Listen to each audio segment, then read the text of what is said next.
हम वो नहीं जो वक्त के सांचे में ढल गए, हम जब भी चले वक्त के सांचे बदल गए। आप देख रहे हैं वर्ल्ड हेडलाइन। कि प्रदेश में किसका राज है, तो ज्यादातर लोग बड़े ही गर्व से कहेंगे योगी आदित्यनाथ का राज है और उन्हीं की प्रदेश में सरकार है। प्रदेश के वो मुख्यमंत्री हैं जिनके नाम के शुरुआत में ही योगी है, तो सोचिए उनके विचार कितने उच्च होंगे। और आए दिन हम उनके भाषणों में भी सुनते रहते हैं जिसमें वो बटोगे तो कटोगे जैसा नारा देते हैं। उनमें अनेक नारे प्रदेश के वासियों को सकारात्मक संदेश भी देते हैं। लेकिन सवाल उठता है उनके प्रशासनिक अधिकारियों पर उनके विचार, उनकी सोच अमल करती है। आप सबको पता होगा कि मौनी अमावस्या के दिन शंकराचार्य श्री अभिमुक्तेश्वरानंद जी के साथ प्रयागराज में कैसा व्यवहार हुआ, बल्कि उनके साथ व्यवहार इस तरह का किया गया कि सारी पराकाष्ठाएं पार हो गई, जिससे न ही केवल भारत में बल्कि पूरे देश में ये संदेश जा चुका है कि जिस भारत में धर्म गुरु शंकराचार्य अभिमुक्तेश्वरानंद का सम्मान नहीं, वह देश की जनता के बारे में कौन ही सोचता होगा। शंकराचार्य अभिमुक्तेश्वरानंद द्वारा पूरे मेला प्रशासन और पूरे प्रयागराज प्रशासन पर गंभीर और बड़े आरोप लगाए गए हैं। उनके द्वारा कहा गया है कि उन्हें केवल स्नान करने से ही नहीं रोका गया, बल्कि उनके शिष्यों को भी बुरी तरह से पीटा गया और बड़े बुजुर्गों को भी नहीं बख्शा गया। यहाँ तक कि जूते तक से मारने की बात सामने आई है। लोगों ने, पीड़ितों ने खुद ऑन कैमरा ये बात बताई है कि उनको जूते तक से मारा गया है। आगे हम आपको वो वीडियो दिखाएंगे। लेकिन अब सवाल उठता है कि आखिर इसका कारण क्या था। उनका कसूर बस इतना था कि शंकराचार्य जी चाहते थे कि वो अपना रथ स्नान घाट के थोड़ा और करीब लेके जाएं, थोड़ा और नजदीक लेके जाएं। लेकिन प्रशासन ये नहीं चाहता था, इसलिए प्रशासन ने उनको नहीं जाने दिया और उनके शिष्यों के साथ बुरा बर्ताव किया, मारपीट की, जिसके बाद सारी तस्वीरें आपके सामने हैं। आपको एक एक करके सारी वीडियोस भी दिखाएंगे, लेकिन अब तक अगर आपने हमारे चैनल को सब्सक्राइब नहीं किया है तो सब्सक्राइब कर लीजिए। अपने विचार सुझाव कमेंट जरूर कीजिएगा। सबसे पहले उस सवाल का जवाब सुन लिया जाए जो शंकराचार्य जी ने पूरी मीडिया के सामने कहा है कि कोई व्यक्ति शंकराचार्य है या नहीं है, ये किसी भी देश का राष्ट्रपति तक तय नहीं कर सकता है। सुनिए कि साफ साफ शब्दों में शंकराचार्य श्री अभिमुक्तेश्वरानंद जी ने इस बात का क्या कड़ा जवाब दिया है।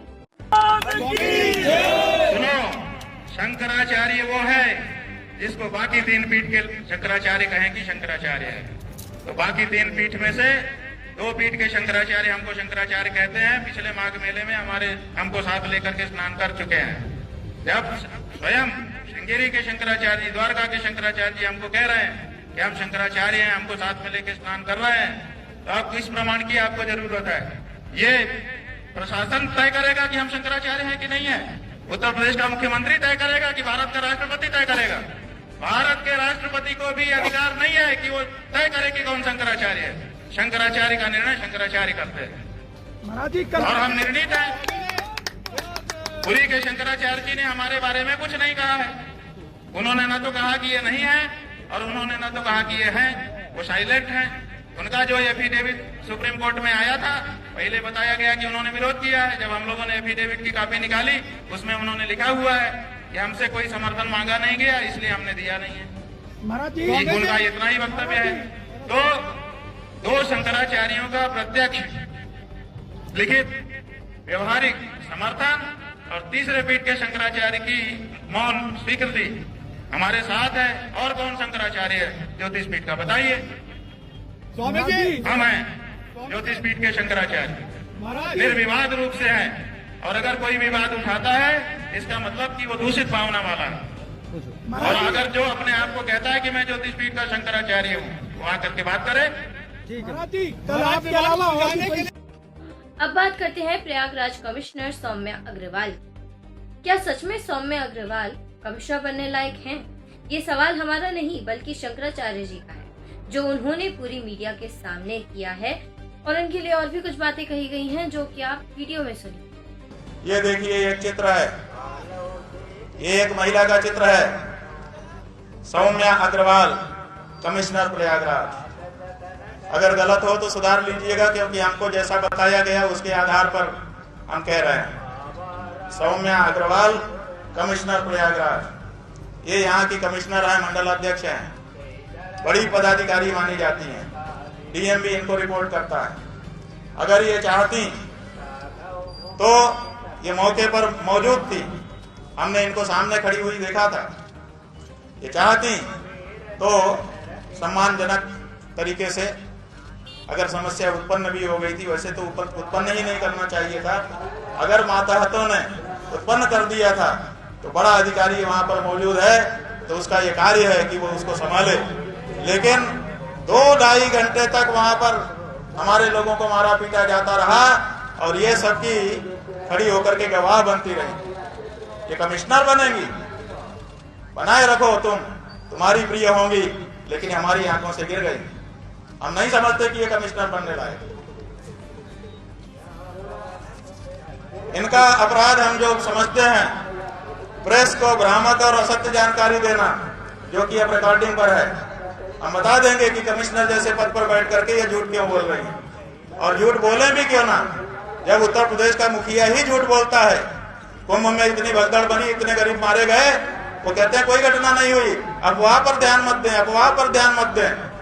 जब मुख्यमंत्री झूठ बोल सकता है तो उसका कमिश्नर झूठ बोले, इसमें क्या समस्या है? तो इन्होंने झूठ बोला, भ्रामक जानकारियां आपको दी और स्वयं उपस्थित रहते हुए भी सम्मानजनक तरीके से समस्या का निदान नहीं किया। इनका दोष हम समझते हैं। अधिकारी हैं, प्रयागराज प्रशासन में ही मौजूद थे जिस वक्त शंकराचार्य जी के साथ ऐसा अभद्र व्यवहार हुआ, और उनका आरोप है, शंकराचार्य जी का ये आरोप है कि उनके साथ जो भी अभद्र व्यवहार किया गया है उसके कर्ता धर्ता यानी कि उसके जो इंस्ट्रक्शंस देने वाले थे ही थे।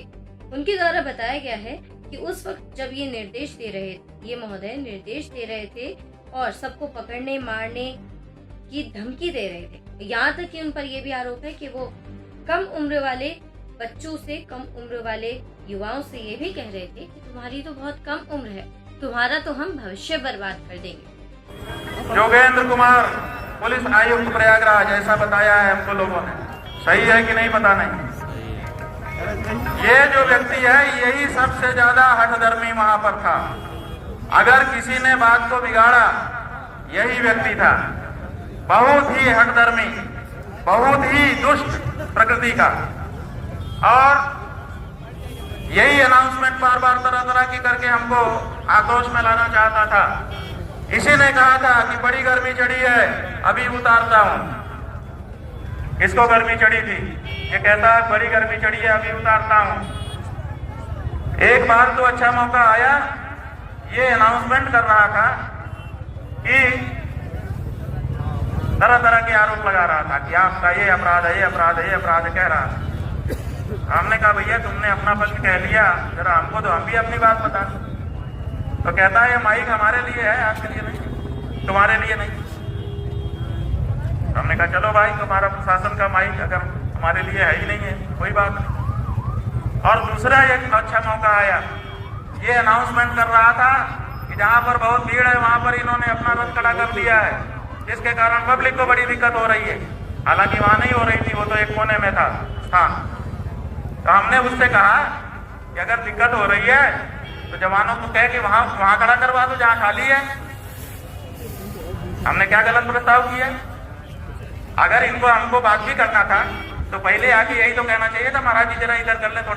अब आप ये वीडियो देखिए जिसमें 85 साल के एक बुजुर्ग का बयान सामने आया है, और उन्होंने साफ साफ शब्दों में ये कहा है कि उनको जूते तक से मारा गया है, और अगर और ज्यादा मारते तो वो बच नहीं पाते। ये इनकी उम्र है लाठी खाने की। बहुत बुरी तरह दाढ़ी थोड़ी मारी, जूता से मारा गया, जूता से कुचला है। जूता से ये 85-90 साल की उम्र में प्रशासन ऐसे बुजुर्गों के साथ ऐसा व्यवहार कर रहा है, ऐसे संतों के साथ। अगर वो एक माता राम नहीं होती तो वो तो और जूता यहाँ मार देता तो मर ही जाते, हम मार देते तो मर जाते।